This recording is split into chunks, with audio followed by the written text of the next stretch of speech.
Le attività venatorie e la pesca sono attività legittime che sono regolamentate da direttive comunitarie e da specifiche leggi nazionali e regionali.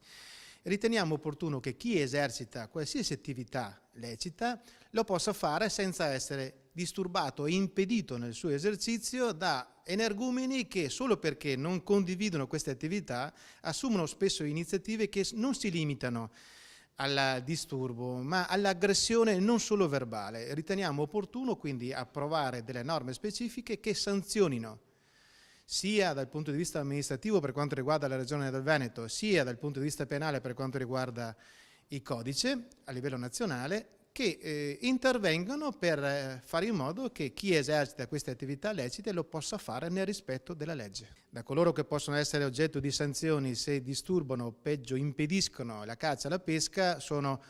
esonerati coloro che esercitano attività agricola nelle loro proprietà, e questo ritengo una cosa giustissima e una cosa che abbiamo proposto in sintonia con il mondo agricolo e che è stata recepita ed inserita nel testo che abbiamo approvato in Commissione e che adesso verrà approvato dal Consiglio regionale del Veneto. I provvedimenti che sono stati all'attenzione della Commissione sono stati approvati all'unanimità, questo è un fatto molto positivo. L'allargamento del tavolo verde si muove nell'ottica della semplificazione, dell'integrazione